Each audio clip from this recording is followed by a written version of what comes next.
ఈరోజు దేశ విదేశాల నుంచి భక్తులు వస్తారు. వాళ్ళకి రక్షణ, భద్రత, దీంతోపాటు వాళ్ళని తిరుమల తిరుపతి దేవస్థానం పవిత్రత కాపాడే బాధ్యత కూడా ఉంది.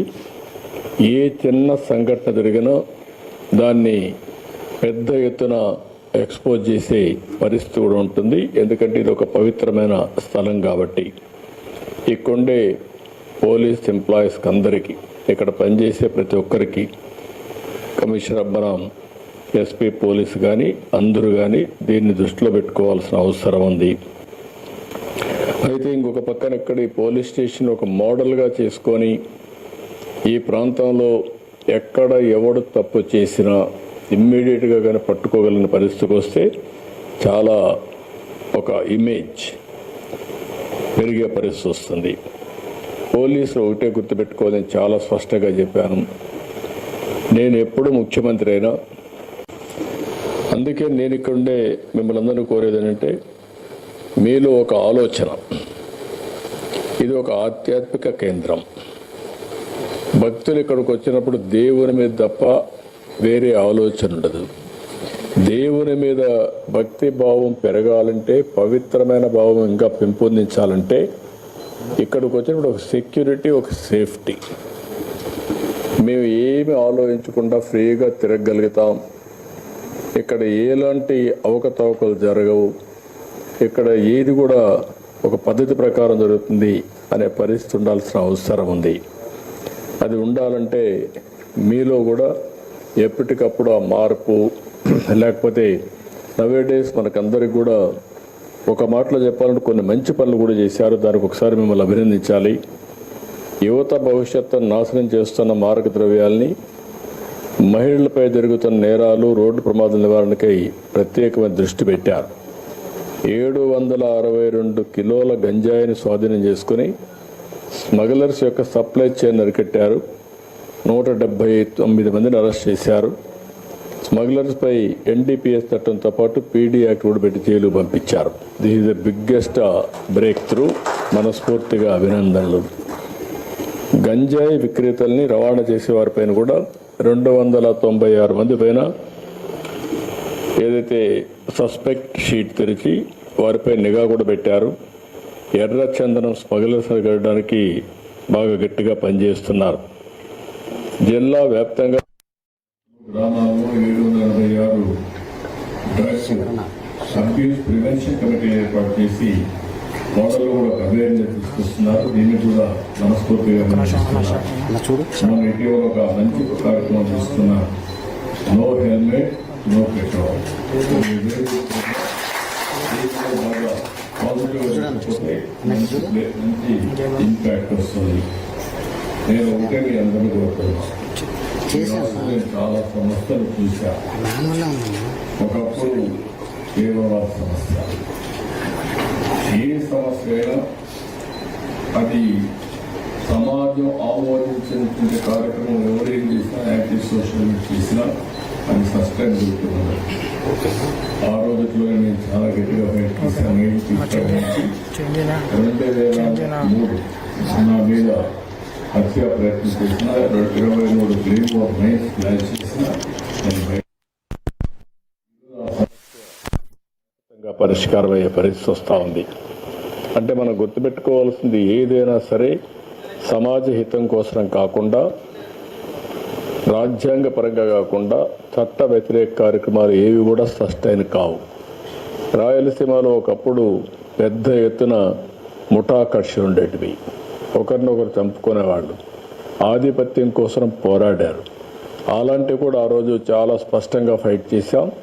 ముఠా కక్షలను అణిచివేయడమే కాకుండా ముఠా కక్షల్ని పూర్తిగా కంట్రోల్ చేసి నార్మల్కి తీసుకొచ్చాం. ఆ విషయం కూడా మనందరం గుర్తుపెట్టుకోవాల్సిన అవసరం. ఆ సందర్భంలో మా పార్టీ వాళ్ళు, తెలుగుదేశం పార్టీ లీడర్స్ అయినా వాళ్ళను కూడా అరెస్ట్ చేశాను. ఎందుకంటే కఠినంగా వ్యవహరిస్తే తప్ప ఇది సాధ్యం కాదని. అదే సమయంలో మూడో సమస్యను మీరు ఒకసారి చూస్తే కమ్యూనల్ వైలెన్స్. కమ్యూనల్ వైలెన్స్ వచ్చి హైదరాబాద్లో 6 నెలలు కర్ఫ్యూలు పెట్టి రాష్ట్రం మొత్తం అనేక ప్రాంతాల్లో మత విద్వేషాలు రెచ్చగొడతా ఉంటే దాన్ని కూడా కంట్రోల్ చేశాం. అయితే ఈరోజు ఇంకొక పక్కన మీరు చూస్తే రౌడీయిజం నేను ఒక మాటే చెప్పాను. ఎవరైనా సరే రౌడీగా ఉండాలనుకుంటే మాత్రం ఈ రాష్ట్రంలో మీకు ప్లేస్ లేదు. అవసరమైతే రాష్ట్ర బహిష్కరణ చేశాం, కొంతమందిని గట్టిగా కఠినంగా యాక్ట్ చేశాం. దాంతో రౌడీలు అనేవాళ్ళు కూడా ఎక్కడా లేకుండా పోయే పరిస్థితులు. ఒకప్పుడైతే గల్లీకి ఒక రౌడీ, వీధికి ఒక రౌడీ కూడా తయారై పెద్ద ఎత్తున సెటిల్మెంట్ వీళ్ళే, భూ కబ్జాలు వీళ్ళే, ఊర్లో పెత్తనం వీళ్ళే, వీళ్ళు ఇష్ట ప్రకారం చేస్తే అవన్నీ కంట్రోల్ చేశాం. కానీ 1924 లా అండ్ ఆర్డర్ విచ్చలవిడిగా భ్రష్టు పట్టించారు. ఇంకొక పక్కన అనేక సమస్యలు వచ్చాయి. తిరుమల తిరుపతి దేవస్థానం అపవిత్రం చేసే పరిస్థితికి వచ్చారు. భక్తుల మనోభావాలు దెబ్బతినే పరిస్థితికి వచ్చాయి. ఇంకొక పక్క ఒకప్పుడు తిరుపతిలో నేను చూశాను. నేను ఒకప్పుడే తిరుపతిలో కూడా లా అండ్ ఆర్డర్ లేకపోతే పోరాడాం. చిత్తూరు జిల్లాలో లా అండ్ ఆర్డర్ లేకపోతే గట్టిగా ఫైట్ చేసి మళ్ళా లా అండ్ ఆర్డర్ రెస్టోర్ చేసే పరిస్థితికి వచ్చాం. ఎప్పుడు కూడా నేను అధికారంలో ఉన్నా, అపోజిషన్లో ఉన్నా లా అండ్ ఆర్డర్ చేతికి తీసుకోవడం కానీ యాంటీ సోషల్ ఎలిమెంట్స్ని ప్రోత్సహించడం ఎప్పుడూ జరగలేదు.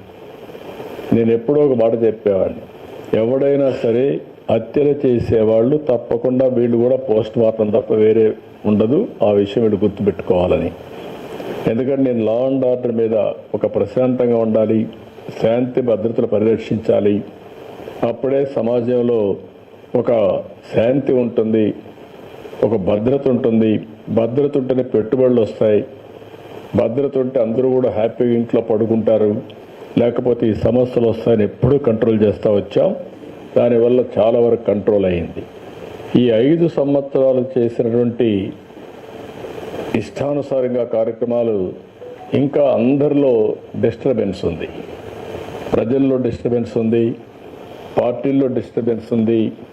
ఇంకా చేసిన వాళ్ళు కూడా ఇంకా చెల్లుబాటు అవుతా ఇదే రౌడీజం చేస్తామని కూడా ఆలోచిస్తున్నారు. అది కూడా మనం ఒకసారి గుర్తుపెట్టుకోవాల్సిన అవసరం ఉంది.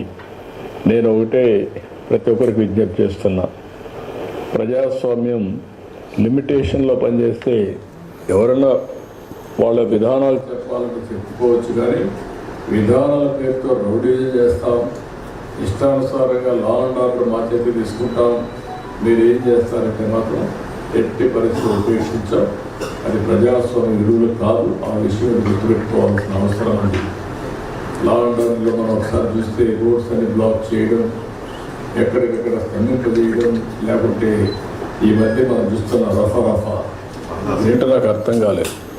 రఫాలు ఆడిస్తానని ఇంకొక పక్క నేను చూస్తున్నాను కొన్ని దిక్కల్లో ఒక పోస్టర్ పెట్టి ఆ పోస్టర్లో జన్మదినం జరుపుకోవచ్చు, మనసుల్లో ఉండి రావాలి, జరుపుకుంటే నాకేం అబ్జెక్షన్ లేదు. అదే సమయంలో ఆ ఫ్లెక్సీ దగ్గర నిషేధమైనటువంటి జంతు బలి చేసి ఆ జంతువును పైకి తీసి బ్లడ్ చల్లడం అంటే సమాజాన్ని భయభ్రాంతులు చేయాలనుకుంటున్నారు. ఆ రోజు కూడా మీరు పోలీసు వ్యవస్థ గుర్తుపెట్టుకోవాల్సింది, ఏదైతే వివేకానంద రెడ్డి గారిని చంపినప్పుడు బయట ప్రపంచాన్ని నమ్మించారు హార్ట్ అటాక్ అని. అందరం నమ్మాం. నమ్మితే 2 రోజులకు నెక్స్ట్ ఈవినింగ్ నెక్స్ట్ మార్నింగ్కి రివర్స్ చేశారు. అంటే ఒక నేరస్తులు నేరాలు చేసి ఆ నేరాలు వేరే వాళ్ళపై నేయడమే కాకుండా ఓసారి దానికి ఎల్బీ కూడా క్రియేట్ చేసుకుంటారు. వీళ్ళు నేరాలు చేస్తారు, అప్పుడు ఎక్కడో ఒక విఐపి దగ్గర ఉంటాడు. అంటే నేరం జరిగినప్పుడు వీటి మీద కేసు పెట్టనీయకుండా చేసే తప్పుడు పనులు ఇవన్నీ. అవన్నీ వాళ్ళు ఎన్ని చేసినా మీరు ఒక్కటే గుర్తుపెట్టుకోవాలి, దొంగతనం చేసేవాడు కానీ, నేరాలు చేసేవాడు కానీ, ఘోరాలు చేసేవాడు కానీ ఎవిడెన్స్ లేకుండా తప్పించుకోలేడు. వాడు మనకంటే ఇంటెలిజెంట్ అయితే వాడు చేసి తప్పించుకుంటాడు. వాడికంటే మనం ఇంటెలిజెంట్ అయితే అక్కడనే పట్టుకొని ఇనిషియల్ స్టేజ్లోనే అరికట్టే పరిస్థితి వస్తుంది. ఇది నేను ఇప్పుడు చెప్పడం కాదు, పోలీసులకి డీజీపీ గారు కూడా చాలాసార్లు మాట్లాడుతున్నాం. ఆ విషయం మనం ఇటీవల కాలంలో 3-4 ఇన్సిడెంట్లు జరిగాయి. బంగారుపల్లిలో ఒక ఇన్సిడెంట్ జరిగింది. గుంటూరులో వాళ్ళ వెహికల్ కింద ఒక అతన్ని వేసి తొక్కించేసి వారుగా వారేసిపోతే తర్వాత అంబులెన్స్లో వీళ్ళు తీసిపోయి ప్రాణం కాపాడలేకపోతే మళ్ళీ వాళ్ళ బంధువులు పిలిపించి పోలీసులే అంబులెన్స్లు పెట్టి అంబులెన్స్ చంపేశారని చెప్పి నేరం మన మీద వేసే పరిస్థితికి వచ్చారు. ఇలాంటి ఆటలు సాగనీయం, ఫర్మ్గా